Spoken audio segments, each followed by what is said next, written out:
એલા એ મિત્રો, તમને ખબર છે પેટ્રોલ હાથમાં નાખતા તુરંત ઉડી કેમ જાય? આ વાતને એમને બધાને ખબર છે કે આપણે એવું કરીએ ને કે પેટ્રોલ હાથમાં નાખીએ ને તો તરત ઉડી જાય, પણ એ વાતની કોઈને ખબર નથી કે આવું કેમ થાય છે. તો આ વિડીયોમાં આપણે એ જ જોવાના છીએ કે આ વૈજ્ઞાનિક કારણ શું, આ વસ્તુ છે કે પેટ્રોલને હાથમાં નાખીએ તો ઉડી જાય, એનું વૈજ્ઞાનિક કારણ શું. તો હું આશા રાખું તમને આ વિડીયો સારો લાગશે. અને મિત્રો, તમને વાત કહી દઉં, આ વિડીયો આખો જોજો, અને જો તમને ગમે તો લાઈક, શેર ને સબસ્ક્રાઈબ તો કરી જ નાખજો, અને તમારો મહત્વનો અભિપ્રાય કોમેન્ટમાં જણાવી જ દેજો. તો વિડીયો ચાલુ કરીએ.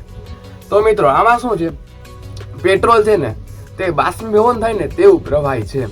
બાષ્પીભવન એટલે શું કે પ્રવાહી સ્વરૂપમાંથી વાયુ સ્વરૂપમાં રૂપાંતરિત જે પદાર્થ થાય ને તેને બાષ્પીભવન પદાર્થ કહેવાય. તો પેટ્રોલ છે ને તે પ્રવાહી સ્વરૂપમાંથી વાયુ સ્વરૂપમાં રૂપાંતર થઈ જાય. હવે પેટ્રોલ આપણે હાથમાં નાખ્યું ત્યારે કેવા સ્વરૂપમાં હોય છે? પ્રવાહી. હવે આપણા શરીરનું નોર્મલ રીતે તાપમાન જોઈએ ને તો 37 ડિગ્રી હોય. તો પેટ્રોલમાંથી તે કાફી છે વાયુ સ્વરૂપમાં રૂપાંતરિત થવા માટે. હવે જ્યારે આપણે પેટ્રોલને હાથમાં નાખીએ ત્યારે શું થાય? શરીરની જે કાંઈ ગરમી છે તેને પૂરતી માત્રામાં મળતી રહે. એટલે શરીરની ગરમી એને મળે એટલે તેનું સ્વરૂપ બદલી વાયુ સ્વરૂપમાં રૂપાંતરિત થઈ જાય. ત્યાં હવે એટલે આપણા શરીર હાથની જે ગરમી હતી તે તો વપરાઈ ગઈ વાયુ સ્વરૂપમાં રૂપાંતર થવામાં પેટ્રોલને, તો હાથમાં એટલામાં ઠંડક અનુભવાય, કારણ કે નાની ગરમી હતી ને તે તો વપરાઈ ગઈ. તો આવી રીતના એક લોજિક છે કે પેટ્રોલ હાથમાં નાખીએ તો ઉડી જાય અને પછી ઠંડક અનુભવાય.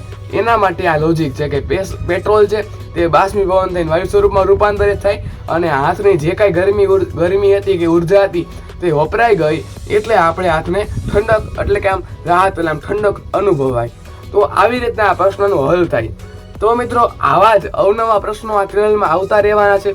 અને આના પહેલાના વિડીયોમાં આપણે એવો પ્રશ્ન થયો હતો કે એસી હોય ઘરમાં ઠંડક આપે, એસી હોય તો એસીનો વજન 1 ટન 2 ટનમાં શું કામ મપાય છે? તે આપણે વિડીયો બનાવી નાખ્યો હતો.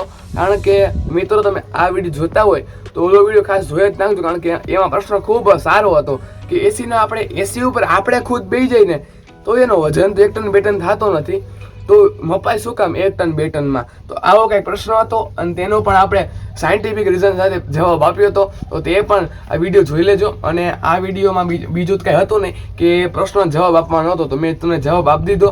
અને આ ચેનલમાં મિત્રો આના કરતાં પણ સારા વિડીયો આવતા રહેવાના છે, તો સબસ્ક્રાઈબ તો કરી જ નાખજો. આ વિડીયોને પૂરું કરીએ. રાધે શ્યામ, રાધે શ્યામ.